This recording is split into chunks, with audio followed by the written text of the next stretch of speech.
Paano kung ang pinakamakapangyarihang paraan para mawala ang kahirapan ay hindi matatagpuan sa iyong pitaka, kundi sa mismong harapan ng iyong pintuan?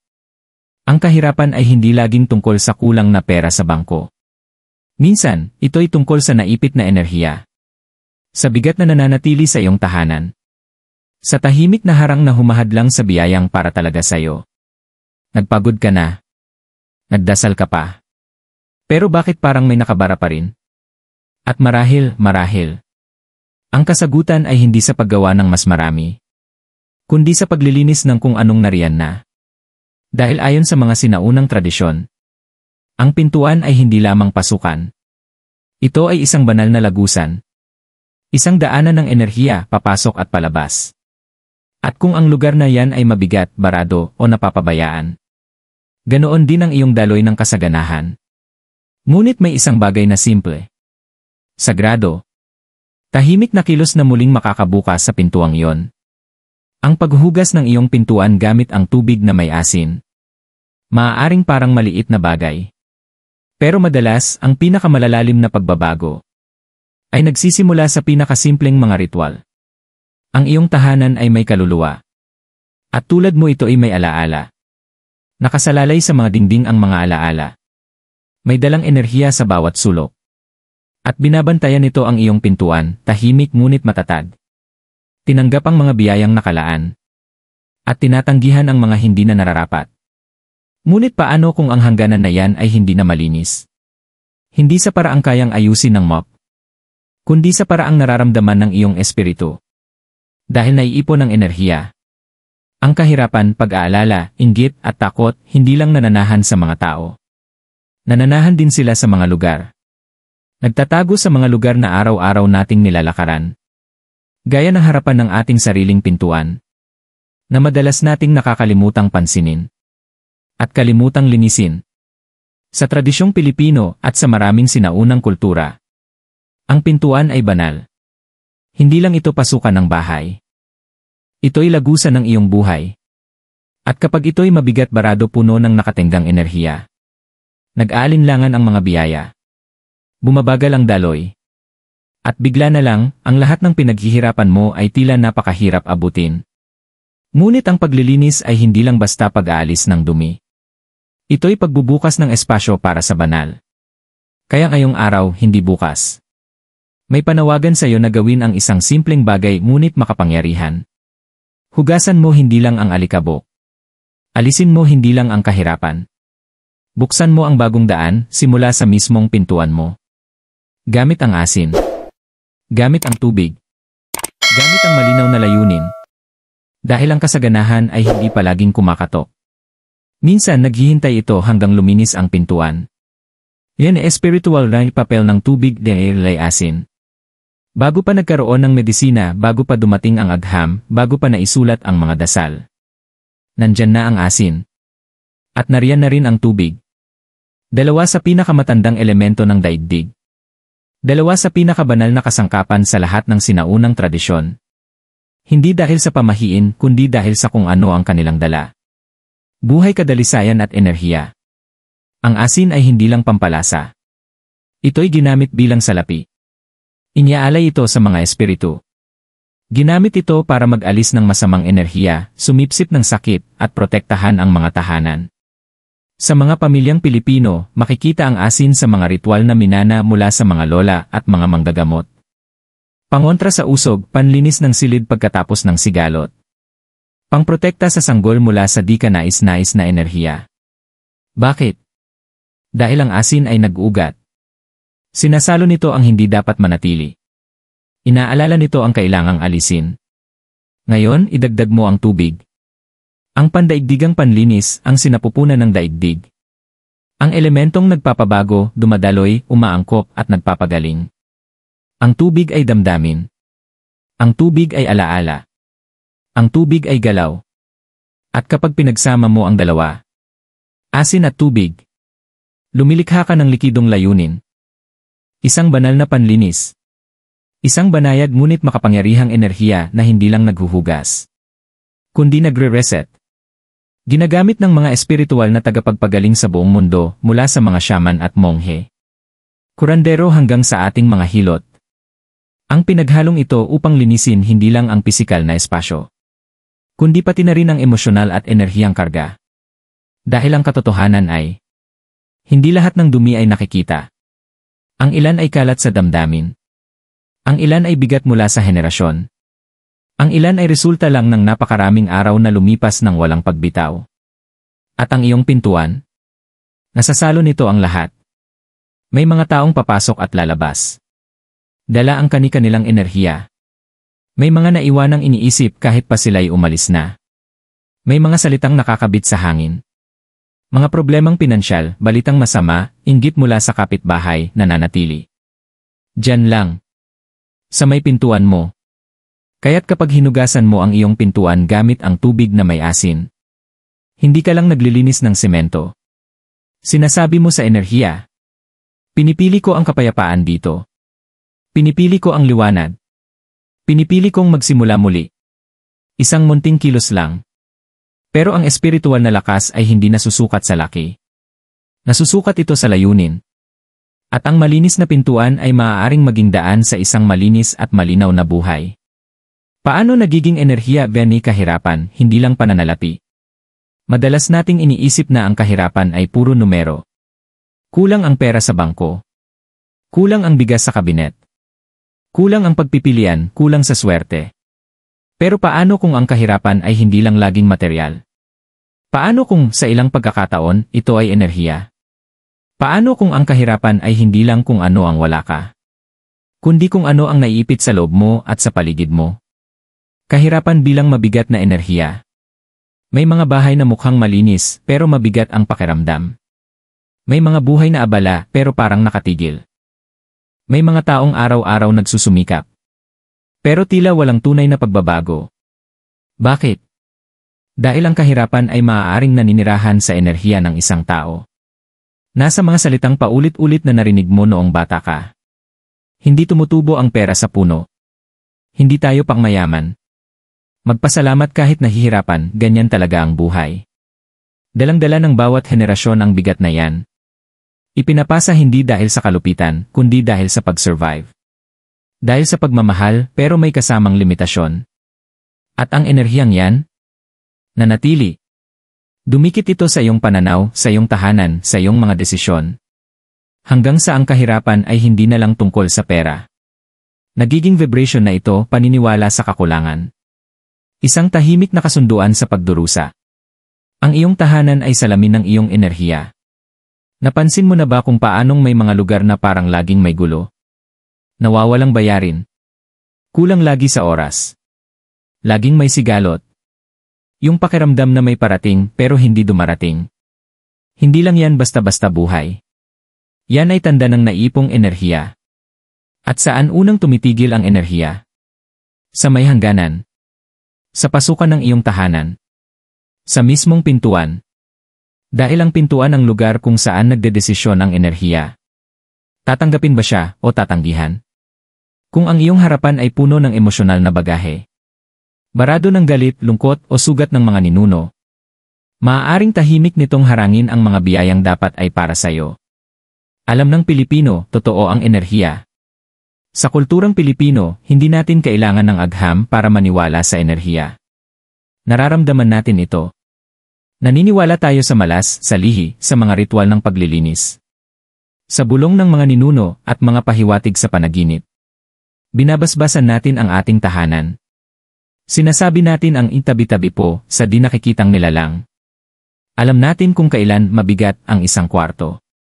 Kaya bakit hindi natin gamitin ang sagradong karunungang iyan sa ating kahirapan? Paano kung ang tunay na tanong ay hindi lang imagkano ang kita? Kundi, ano ang dinadala mo at ano ang hinahayaan mong manatili? Ang kahirapan ay maaaring magsimula sa pitaka. Pero nananatili ito sa espiritu. Hanggang sa ikaw mismo ang maglinis nito. At minsan, ang paglilinis ay hindi nagsisimula sa malalaking ritual. Kundi sa isang tahimik na kilos. Ang paghuhugas ng iyong pintuan. Gamit ang asin. Gamit ang tubig. Gamit ang malinaw na intensyon. Dahil kapag binago mo ang enerhiya sa pasukan ng iyong buhay, binabago mo rin ang mga bagay na papasok sa iyo. Paano isagawa ni ritual ng asin tubig iyong pintuan? Hindi ito pamahiin. Hindi ito orasyon. Ito ay isang sagradong ritual ng pag-aayos ng enerhiya, banayad ngunit makapangyarihang paraan para linisin ang iyong espasyo, buksan ang daloy ng enerhiya, at muling anyayahan ang kasaganahan sa iyong buhay. Kahit sino ay pwedeng gumawa nito. Hindi mo kailangan ng mamahaling gamit. Hindi mo kailangang maging eksperto sa ritual. Ang kailangan mo lang ay isang tahimik na sandali, bukas na puso, at kagustuhang subukan. Dahil kapag pinarangalan mo ang ritual ay sisimulang parangalan ka rin. Hakbang 1, ihanda ang tubig na may asin na may layunin. Kumuha ng maliit na bowl o timba ng malinis na tubig. Mas mainam kung ito ay galing sa gripo sa maagang umaga o kinuha habang payapa ang isipan. Magdagdag ng 1 dakot ng asin. Mas maganda kung sea salt o rock salt, pero kahit regular na asin ay ubra. Ang mahalaga ay hindi ang uri ng asin, kundi ang intensyon mo. Habang hinahalo mo ang asin sa tubig, huminto sandali. Huminga ng malalim. Tahimik mong bigkasin o isipin sa iyong puso. Sa asin at tubig na ito, hinuhugasan ko ang bigat. Nililinis ko ang hindi na dapat manatili. Nagbibigay ako ng puwang para sa liwanag, biyaya, at kapayapaan. Hayaang matunaw ng buo ang asin. Hayaang manahimik ang iyong enerhiya. Hakbang 2, piliin ang tamang sandali. Tradisyonal na ginagawa ang mga ritual na ito sa pagsikat ng araw upang simulan ang bagong simula. Tuwing Lunes o Biyernes na mga araw ng paglilinis at pagpapala sa maraming kultura. O sa panahon ng full moon kung kailan malakas ang espiritual na enerhiya. Ngunit huwag itong gawing komplikado. Kung ngayon ang nararamdaman mong tamang panahon, ngayon ang tamang panahon. Ang mas mahalaga kaysa petsa ay ang presensya mo. Hakbang 3, hugasan ang pintuan ng may paggalang. Dalhin ang tubig na may asin sa may pintuan mo. Hubarin ang tsinelas. Magpaa. Hayaan mong maramdaman ng mga paa mo ang lupa. Pabagalin ang kilos ng iyong katawan. Isawsaw ang tela o kamay sa tubig na may asin. Dahan-dahang punasan ang pintuan mula gitna palabas o pabilog na galaw. Habang naglilinis, huwag magmadali. Hayaan mong ito'y maging tahimik na sandali sa pagitan mo at ng iyong tahanan. Damang-dama mong umaalis ang bigat. Isipin mong ang alikabok ay natatangay. Maniwala, hindi basta-basta, kundi mula sa intensyon. Na ikaw ay nagbubukas ng daan para sa mas maganda. Bigkasin sa isip o malakas. Habang nililinis ko ang pintuang ito, nililinis ko rin ang aking landas. Magsilayas ang kahirapan. Dumating ang biyaya. Ang tahanang ito ay maging bukas sa kapayapaan, proteksyon, at kasaganahan. Hakbang 4, hayaan mong huminga ang pintuan. Pagkatapos maghugas, hayaang matuyo ito ng natural. Huwag takpan. Huwag agad tapakan. Hayaan mong dapuan ito ng hangin. Hayaan ang liwanag na basbasan ito. Hayaan ang enerhiya na manumbalik sa ayos. Maaari kang magsindi ng munting kandila malapit kung nais mo. O magbigay lang ng taimtim na panalangin ng pasasalamat. Ang sandaling ito ay para sa iyo. Hakbang 5, magtiwala sa kung ano ang susunod. Pagkatapos ng ritual na ito, huwag agad maghanap ng milagro. Pero maging bukas. Maaaring mapansin mo ang mga ito. Gumaan ang pakiramdam sa iyong bahay. Nagbago ang mood o pananaw mo. May dumating na magandang balita o tahimik na sandali. Mas malinaw at payapa ang loob mo. Ito ay mga palatandaan. Maaaring maliit pero totoo. Huwag mo silang habulin. Igalang mo lang ang kanilang pagdating. Dahil ang ginawa mo ngayon ay hindi lang pisikal. Sinabi mo sa universo, handa na ako. Handa nang luminaw. Handa nang tumanggap. Handang tanggapin ang buhay na matagal nang naghihintay sa labas ng pintuan. Bakit ikigumagana, dahil psikolohiya enerhiyang nasa likod ng ritual ni. Maaari mong itanong, paano makakabago ng buhay ang simpleng paghuhugas lang ng pintuan? Ang sagot ay nasa mas malalim kaysa lohika. Mas malalim pa kaysa tradisyon. Ito ay nakaugat sa enerhiya at kung paano ka nakikipag-ugnayan dito. Dahil ang lahat sa mundong ito ay enerhiya. Ang iyong iniisip, ang iyong nararamdaman, ang iyong kapaligiran. Pati na rin ang bawat kilos mo. At kapag kumikilos ka ng may intensyon, hindi mo lang binabago ang paligid mo. Binabago mo rin ang vibrasyon mo. Ang isipan mo ay tumutugon sa simbolo. Ang utak mo ay hindi lang basta lohikal, ito rin ay simboliko. Kapag nagsisindi ka ng kandila habang nagdarasal. Kapag nililinis mo ang bahay bago dumating ang bisita. Kapag nagsusuot ka ng puti sa mga seremonya. Sinasabi mo sa iyong subconscious mind. Mahalaga ang sandaling ito. Ganoon din ang paghuhugas ng pintuan gamit ang tubig na may asin. Hindi ito tungkol sa asin.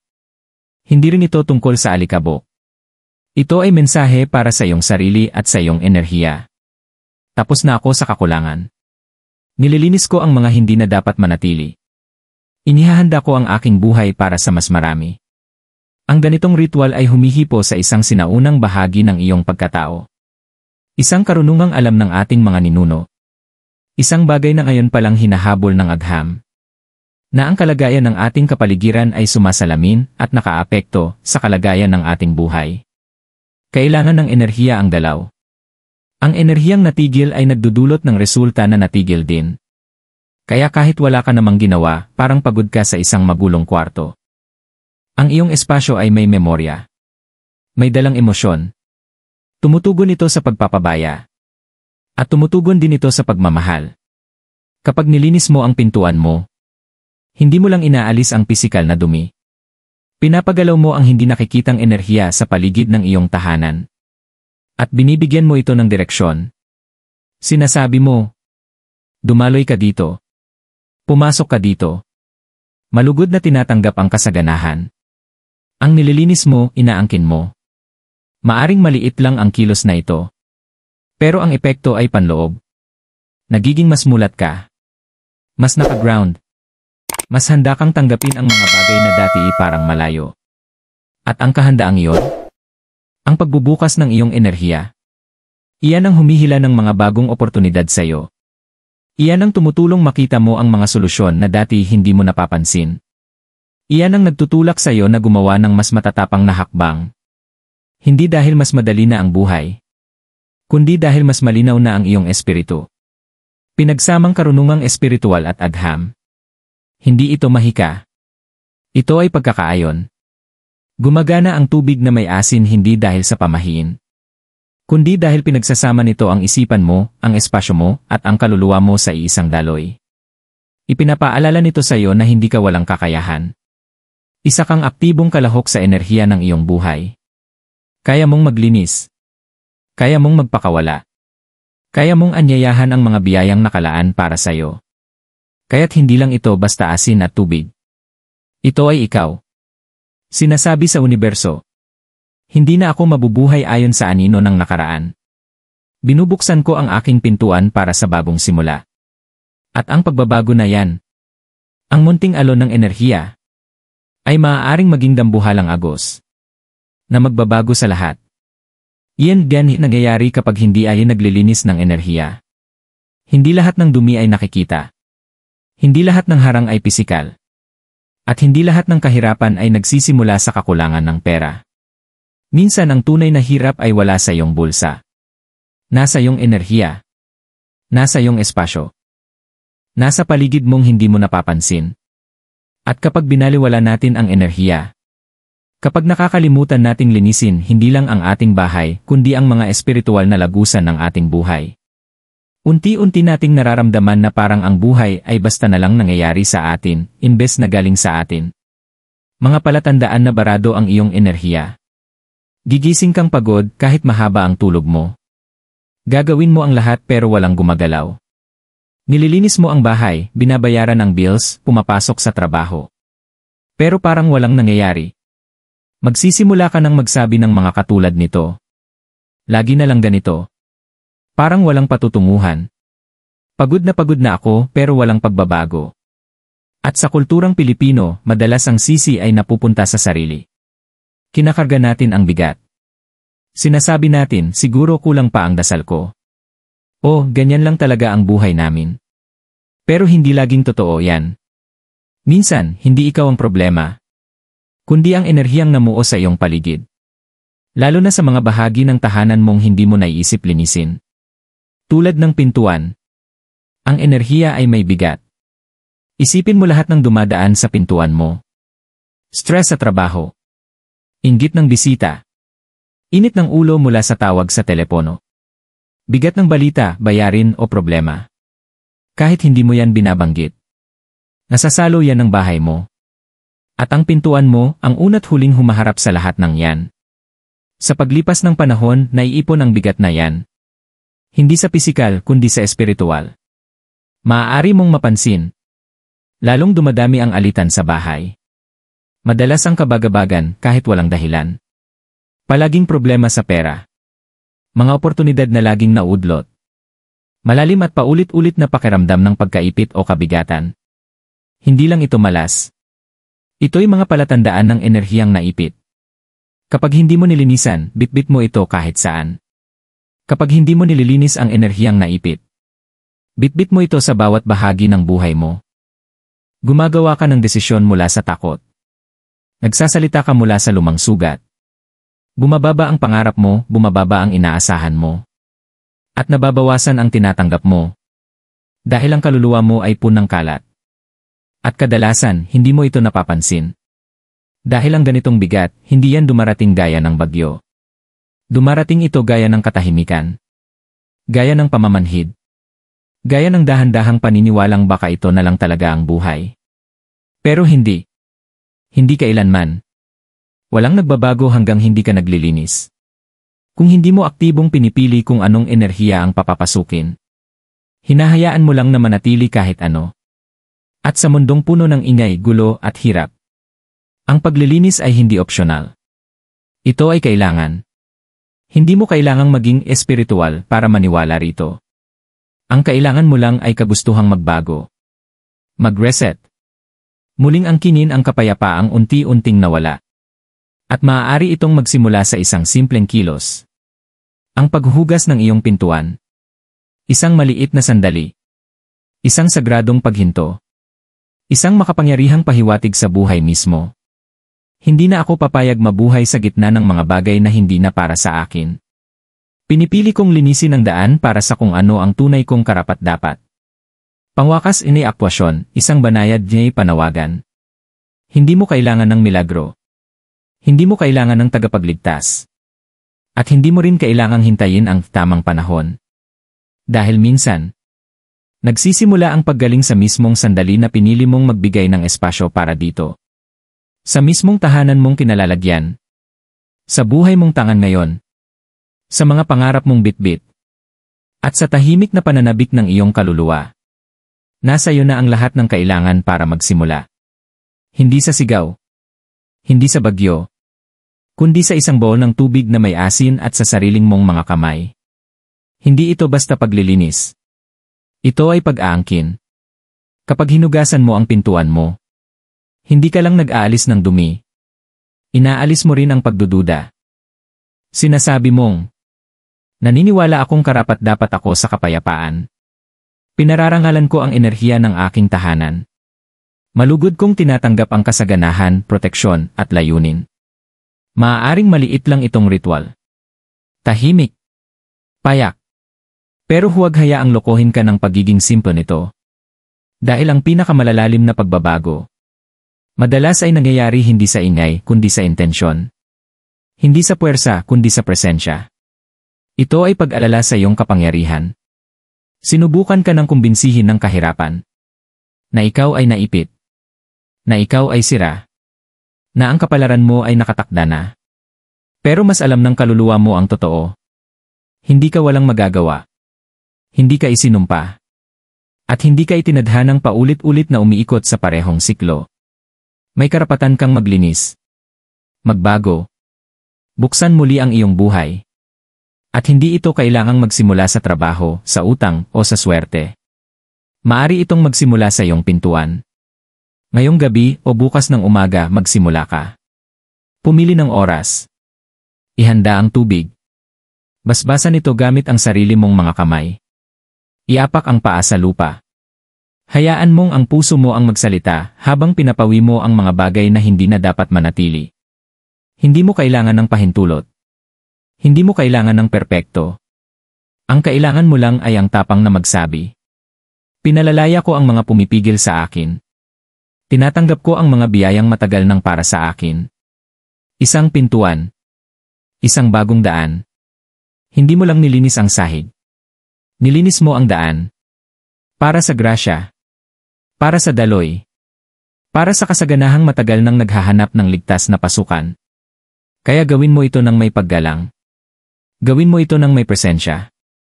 At higit sa lahat, gawin mo ito ng may paniniwala. Dahil ang kasaganahan ay hindi kailangang habulin. Kailangan lang nito ng malinaw na daan para makapasok. At ngayon, bukas na ang pintuan mo.